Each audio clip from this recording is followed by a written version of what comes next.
Hello बच्चों, नमस्कार। और ये है हमारा सेकंड यूनिट है भौतिक विज्ञान की, फिजिक्स की सेकंड यूनिट के सारे फॉर्मूले एग्जाम में करके जाओगे, बहुत फ़ायदा मिलेगा। ठीक है, न्यूमेरिकल करने में फॉर्मूले लर्न होते हैं तो ये समझो कि चैप्टर हमारा क्लियर हो जाता है। तो देखिए यहाँ पे फॉर्मूले हैं यूनिट सेकंड, फर्स्ट यूनिट के फॉर्मूले मैं आप लोगों को करवा चुका हूँ। ठीक है, और अब ये है सेकंड यूनिट के सारे फॉर्मूले। 1 एम्पियर क्या होता है? 1 एम्पियर में कितने इलेक्ट्रॉन होते हैं भाई? 6.25 इंटू 10⁻18 इलेक्ट्रॉन 1 सेकंड में निकला है भैया। 1 सेकंड में इतने इलेक्ट्रॉन प्रवेश कर जाए। अगर हमें 1 एम्पियर धारा का झटका लगता है तो इतने इलेक्ट्रॉन शरीर के अंदर प्रवेश कर जाते हैं। इलेक्ट्रॉनों का ऊष्मीय वेग, औसत ऊष्मीय वेग क्या होता है? हमेशा 0। ठीक है, Q equal to I T और Q equal to N E, जहाँ एन क्या है? इलेक्ट्रॉनों की संख्या, और E क्या है? इलेक्ट्रॉन पर आवेश, T है समय, और I है धारा, Q है आवेश।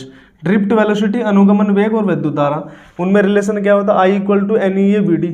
Okay, N E A V D. V D क्या होता है? वी डी होता है ड्रिफ्ट वेलोसिटी, अनुगमन वेग। इंपॉर्टेंट है, करके जाना। करंट डेंसिटी पिछली बार आया था 2022 में। करंट डेंसिटी धारा घनत्व और अनुगमन वेग में क्या रिलेशन होता है? J equal to N E V D. इसमें A होता है, इसमें A नहीं होता।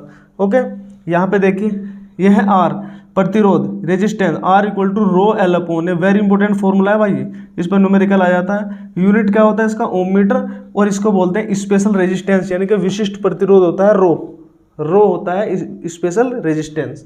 यहाँ पे आ जाओ, आर टी इक्वल टू, यानी कि T डिग्री सेंटीग्रेड पर रेजिस्टेंस, ये है 0 डिग्री सेंटीग्रेड पर resistance, 1 plus alpha T. Alpha क्या है? प्रतिरोध ताप गुणांक, प्रतिरोध ताप गुणांक। P बराबर W अपॉन टी। P क्या होता है? शक्ति, पावर। एक फॉर्मूला ये है, एक और ये है, और भी कई फॉर्मूले इससे जो है बन सकते हैं। 1 किलोवाट घंटा क्या होता है? 3.6 इंटू 10⁻6 जूल। ओके, अगर यूनिटों की संख्या निकलवानी हो तो वाट इंटू घंटे इंटू एम्पियर अपॉन 1000।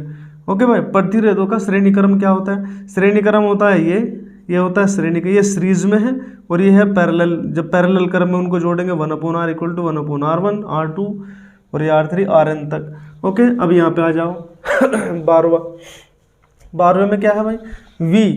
12वें में देखिए v इक्वल टू, ये V, E और R में समय, विभवांतर यानी कि पोटेंशियल, टर्मिनल पोटेंशियल।